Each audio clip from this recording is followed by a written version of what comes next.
how do I do it? How am I able to do what I do on a daily basis? You know, how do I fight the demons? Because they hear me speak and I'm very raw and real. How do you fight my insecurities? All these things. And they're there every day. They're there every day. Like you said, I'm in search for a feeling. I'm not in search for a trophy. I'm not in search for love. I'm not in search for more followers on Instagram or social media. When I started this journey years ago, and I realized that I'm going to be somebody, and I'm searching for a feeling of true victory for myself and only myself. The second I shut out the whole world and realized that one thing, that I am in this world alone. I'm fighting in this race by myself. Yeah, I'm all about people. I'm all about team. I'm all about that shit. But I'm really all about right now and in my life, just like you said, no one knows the real truth about me, how hard I really go. I don't care if anybody knows. I don't want anybody to know. I'm an introvert. I live an introverted life. And I love that about me. That right there is my fuel. Is I know that there's really no one out there grinding like me. And if they are, so be it. If I know about you, I'll make sure that I up my game. That's what the mentality is all about. My whole thing is a mentality thing. Like I told you the last time I was on the show, I viewed myself as the weakest person on the planet Earth. My goal in life was to, in my mind, believe I'm the hardest man alive. And that's why the whole thing is can't hurt me. That's what it's about. It's about whatever you think you are, you have to make that dream a reality. But that's where the hard part is making that dream a reality. That's where the hard work comes. That's where people know, how do you keep grinding every day? You have to make those insecurities, those fears. Like when I was 300 pounds, I didn't have any drive. I'm going to go be a Navy SEAL. What kind of stupid shit is that, 300 pounds? It wasn't like a drive to go be a Navy SEAL. I was an insecure, lying kid, afraid. I had to look in my insecurities and in my fear and find drive in that. We're all looking for passion. Passion's all around you. You have a whole fucking stack of it all around you. It's your insecurities, all that shit. You got to dive deep in that shit. All of it, it's all in there. All the energy and fuel you need is right in yourself. It's all there. You got a lot of stuff to do to overcome. And, you know, that's where I found it. I found it right there in my own insecurities. I found drive in my own insecurities. And that's the most powerful thing in the world. When you can find drive in your own doubt, fear, insecurities, you become very unstoppable.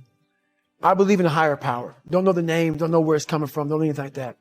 But I believe that this power, and visualize with me real quick. Let's say it's a man up there or a woman, whatever, and they have a chart. And when you're born, they say David Goggins, born February 17th, 1975 at 6 a.m. They write the chart down because they can see everything. They know exactly where you're fucking supposed to be. They know where you're supposed to be. Go to so-called heaven. You arrive at heaven, I'm 300 pounds. I retired as an Ecolab guy, which is okay, just a job, whatever. I go up there and God looks at me and he shows me my chart. And my chart on there says you were supposed to be a Navy SEAL. You're supposed to weigh 185 pounds. You're supposed to be one of the smartest people on the planet. This, all this. You see this. And now you're in heaven. You made it to heaven, but you're like, God, Doug, I was supposed to live that life. I was supposed to live that life. And then you find out that the reason why, because we all think that if we pray on it, if we do this, if we do that, whatever, we don't work. We just, whatever, it's going to magically happen for us. No. I believe that when I'm all said and done with, my whole job is to outwork the chart. Whatever the fucking chart says about me, the all-knowing power up there, I want to get up there and say, him look at me and say, I know everything. I didn't fucking see this. I didn't fucking see this. I want to feel that. I want to get to the other end of this fucking world. And however I'm being judged, whoever's judging me, to look at me and say, I did not fucking know. I had you at 185, I had you at this, but all this other shit, I was riding as you were living it. I want to find more. All I can. And in that fucking sack of shit, you have to dive in that to find more. Because if you're not willing to go in there and face yourself, you're not gonna find anything. You're gonna live right here on surface, man, right here on surface. So if there is an ending to this world and there is somewhere to go and there's a judgment, you're gonna get there and you might see a chart. And that chart may tell you who the fuck you should have been. And now you get the rest of your life to think about that. Man, I could have lived a much better life if I just would have just suffered a little bit more. If I just would have went in that shit and realized I had so much more. But fear and the 40% and living here versus living here, being afraid, stopped me. So I'm a big guy in visualizing. I'm a big guy in making a world. It may not exist. To me, it does. To me, it does. And I'm overpowering myself every day. And you got to find tools to do that. That's the tool that I use. This is greatness. True greatness. Let's say that I'm the greatest tennis player of all time. Okay? Let's say that. Let's say I'm the greatest tennis player of all time. And I did 22 years. I won all the Grand Slams. I beat Roger Federer. I am the best ever. And we're having an interview. And you're talking about my greatness. What I achieved. And I'm retired. Don't play tennis anymore. Haven't touched a racket in years. And you're making me go back through my life. You're kissing my butt about how great I am. Sure. And I'm answering your questions. Every question I'm answering it. I'm with you. But in the back of my mind, all I'm thinking about is all the times I could have won those matches that I lost by not bringing my best mindset. You're haunted by all the opportunities that you missed by not bringing your best at that time. When you could have won, but you didn't win because you allowed life to interfere with that one shot. When you're sitting there getting ready to serve for the match, and your mind is not thinking about where that ball placement needs to be, but it's thinking about your family this, or this at work, or that at work. That's greatness. Greatness is your recall on every single shot that you missed throughout a 20-something year career. Every shot, you can go back and say, I was here. This person was in the red shirt there.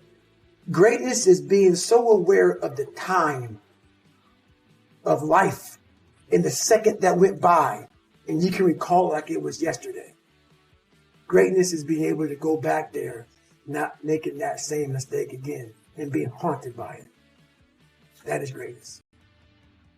Look, you guys make this way harder than it needs to be, because it's actually so simple that a not very smart person could understand it. All right? This is simple. It's be a good person. It's do the right thing. It's be fair. It's do and serve other people and give more than what the fuck you take. This is what success is all about. It's just that most people think this, it's so simple, they think there's a complicated story behind it. So if you're out there and you're trying to build something and you're trying to be great and you're trying to build a great brand or a great social media platform or whatever it is that you're trying to do, understand that it's going to come down to a very simple equation. And that equation is, how much do you contribute versus how much do you take? And if you contribute far more than what you take off the table, you are always going to be in a winning position. Okay? And anybody who tells you differently, I challenge you to look at their life. I challenge you to see if they're the real deal. Because anybody who's real, anybody who's built something, anybody who's become something, anybody that you look up to, I guarantee you, if you take an inventory of how much they contribute versus how much they take, they are contributing far more to literally every single person that they come in contact with on a daily basis than they take away.